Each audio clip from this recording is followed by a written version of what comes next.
Selamat malam masyarakat. Selamat datang di Komika Vagansa. Nanti kalau saya ngomong Komika Vagansa, hahaha gitu. Ya. Selamat datang di Komika Vagansa. Komika Vagansa, hahaha. Gak usah mas. Nanti aja. Wah. Ketawanya yang tulus. Belum ngapa-ngapain udah. Nanti aja. Selamat datang mahasiswa-mahasiswi. Ini kok ada ibu-ibu lihat stand up ya?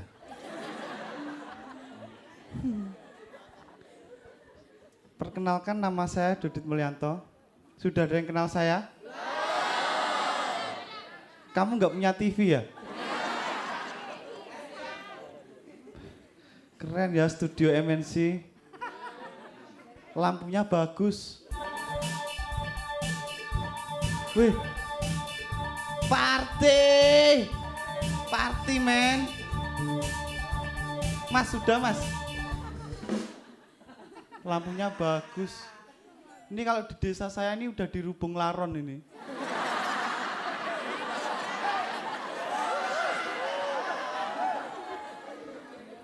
Ini adalah acara stand up. Namanya Komika Vagansa.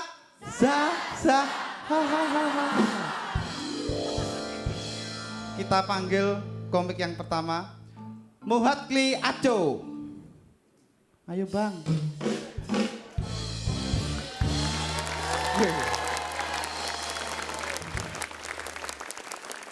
Assalamualaikum.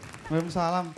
Bang, Ya. ini aku nge-host pertama kali. Iya, ini gue juga tampil pertama kali. Tos lagi dong. Gimana kabarnya, sehat? Alhamdulillah sehat. Terus? Gue aja yang nge-host ya. Iya udah. Ya, gimana kabarnya Mas Dodit? Saya agak sakit bang. Agak sakit ya. Badan saya biduran gatal-gatal. Penyakit orang kampung biasa. Iya. Gimana udah siap stand up? Siap. Siap ya? Siap. Kita sambut Muhatli Aco.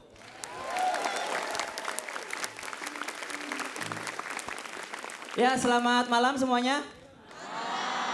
Wah, ini ramai banyak anak kampus ya. Ini dari kampus mana? Kok malu sih lu nggak tahu lu kuliah di mana gitu? Universitas Indonesia, tepuk tangan dong. Gue dulu waktu kuliah, kampus gue tuh Universitas Islam. Dan gue ngeri banget karena pas gue masuk itu ada ujian bahasa Arab. Padahal gue ngambil jurusan komputer. Serius, gue agak ngeri jangan-jangan kalau di sono ngetik program ngetiknya dari kanan ke kiri mungkin ya. Kayak orang Arab gitu. Tapi beneran itu kampus ada tes bahasa Arab padahal gue ngambil jurusan komputer. Gue dari anak IPA gitu. Saat itu yang gue pikir satu, gue harus nyontek ya. Cuman gue ngeri karena gue takutnya saat gue nyontek pilihan gandanya diganti huruf ABCD-nya jadi huruf Arab. Itu susah. Karena kalau huruf biasa itu kalau nyontek enak. Cok nomor 3, C. Kalau huruf Arab nggak bisa. Cok nomor 3, Ain. Susah itu. Udah gitu kalau di universitas negeri itu kalau kita udah mau lulus sebelum skripsi itu ada yang namanya KKN, kuliah kerja nyata. Jadi kita ke kampung-kampung, kita membangun desa gitu. Nah gue waktu itu pas ke Subang lagi acara 17 Agustus. Akhirnya gue bikin lomba badminton, hadiahnya ayam. Serius, ayam hidup. Jadi mereka main badminton, gue di pinggir lapangan gue pegangin ayamnya. Itu mereka main, gue liatin tampang ayamnya tuh kayak yang cie perebutin gue.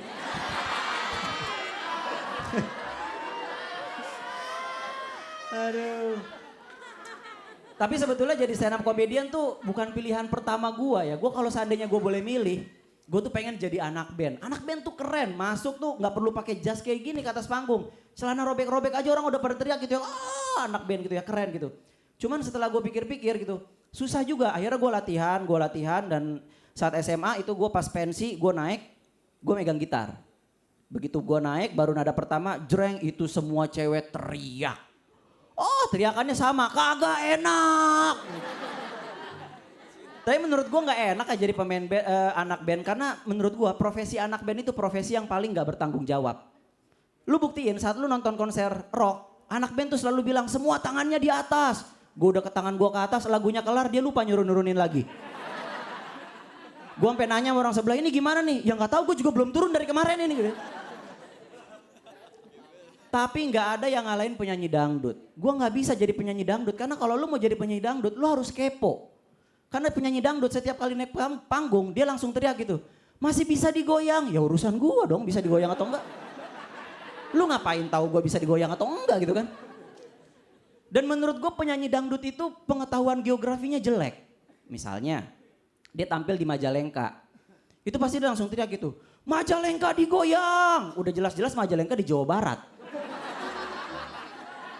Akhirnya gue milih stand up komedi. Pakai tepuk tangan dong buat stand up komedi Komika Vaganza. Gue dari Tanjung Priuk ya. Ada yang pernah ke Tanjung Priuk? Jangan, bahaya. Ya, di sana tuh banyak yang bilang banyak preman. Kalau menurut gue itu dulu, sekarang udah enggak. Kalau dulu memang kejahatan di Tanjung Priuk tuh parah banget. Lu keluar jam 11 malam bisa jadi ada orang nempelin golok di sini.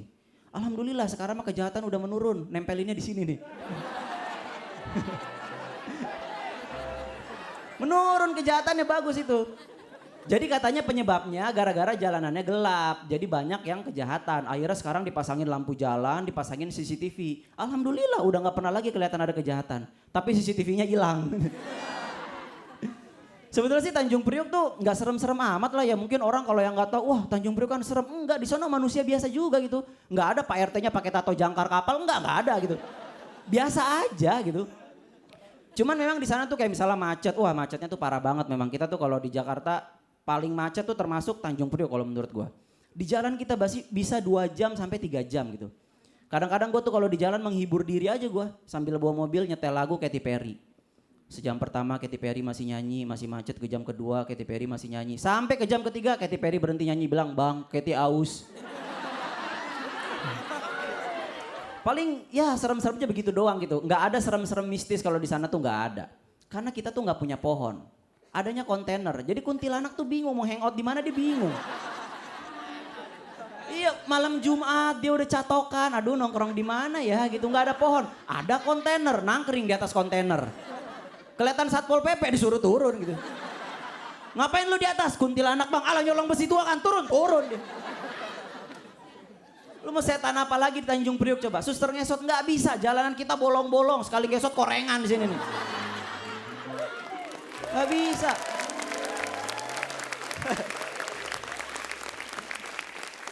Orang Tanjung Priok tuh ya kayak nyokap gue tuh paling seneng nonton sinetron.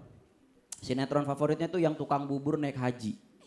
Gue sih nggak masalah dengan sinetron gitu. Cuma maksud gue sinetron tuh ceritanya yang enak ya cinta-cintaan apa gitu. Ini kan kalau sinetron tukang bubur naik haji ini cuma ada tukang bubur nih. Mau naik haji.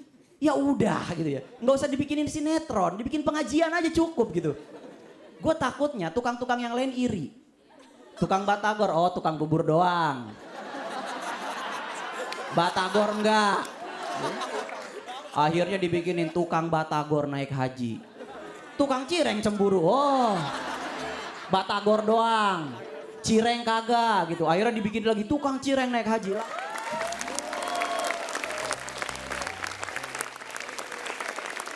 Gue sih paling seneng nonton film ya, itu film action. Gue nggak suka film India. Karena kalau film India itu romantis sih, tapi cium gak pernah nyampe. Ya kan lu perhatiin deh film India. Baru mau cium tiba-tiba dar hujan dia nyanyi.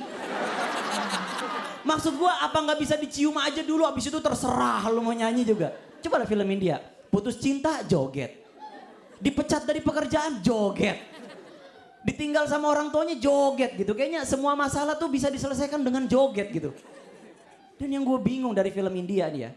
Itu setiap dia jalan, dia lagi galau, dia sendiri jalan. Tiba-tiba di lapangan udah ada 10 orang lengkap kostumnya siap ngejogetin dia. Ini orang datangnya dari mana gitu. Jangan-jangan di India itu ada profesi namanya joki joget. Jadi kita lagi galau, dateng gitu, tiba-tiba, ayo bang joget bang, gitu. Ada yang nawarin gitu. Tapi ya itulah film Indonesia gitu ya, film India apa segala. Untung stand up komedi tampil, jadi bisa sebagai alternatif. Tepuk tangan lagi dong buat MNC.